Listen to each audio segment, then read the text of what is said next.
Welcome back. So, of course, Barry Trotz being fired by the New York Islanders, huge news, surprised most. Apparently wasn't a surprise to Lou Lamoriello. Decided the team needed a new voice. Now, today, the new voice has been announced to be Lane Lambert, who had a brief, by NHL standards, career, but I remember Lane Lambert. Um, Liked him in Quebec, decent in Detroit.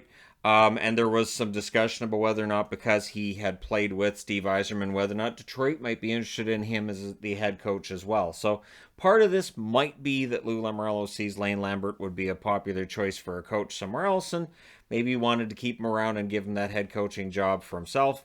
Of course, it's not the first time that a coach that's worked with Barry Trotz has been elevated as a replacement. Todd Reirden, of course, the same thing happened with him in Washington. They got to see Lambert behind the bench. Trotz was in COVID protocol at one point this season, also had to attend a funeral. During those periods, Lambert got to coach behind the bench. Not a large sample size, but the Islanders did well. There's an expectation that the systems likely don't change much under Lambert. This is still going to be a defense first team, and that things will be very similar, which makes it odd to say you need a new voice in the room. But again, Lou Lamoriello planned this out well in advance, clearly had. Tipped his hand to no one. There were no rumors out there that Trotz was going to get fired, and it kind of blindsided, I think, all of us. But hey, Lamoriello's like that, and so he's playing a hunch here, and he's playing the long game. That he said he had some time to talk to Lane, and I will say this: I always appreciate when a GM hires a coach and it's somebody who hasn't had a chance to coach in the NHL before. I think recycling coaches is the easy part of things, the easy thing to do. I get why it happens as often as it does, but I do like to see somebody new getting a shot at the head coaching job. So hopefully Lane does well.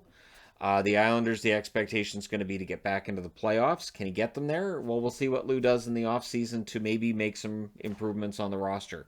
While the schedule did them no favors and there were a lot of other factors, the team does seem to need something. And so again, and whether that's getting a little younger, getting more of the youth mixed in with the older players, we'll see what they do. But yeah, hiring Lane Lambert looks like it was a pretty smart idea.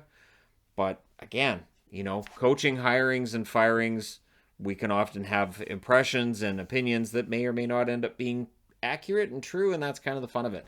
So let me know your thoughts. If you're an Islanders fan, are you in support of the Lane Lambert move? If you're a Wings fan, would he have been a guy that you wanted behind the bench for Detroit now that Blashill's out and all that? And we'll see what other coaching carousel moves get made in the offseason, whether or not we're done with coaches being fired or not. The first round just ended yesterday. It's possible that some coaches that lost in the first round, their jobs could be on the line. We may not know right away, but we'll likely know over the next month. Let me know your thoughts in the comment section below. As always, don't forget to hit like and subscribe if you're browsing your way through, you just happened upon this video. Thank you guys so much for watching, for all your support. I will talk to you again soon.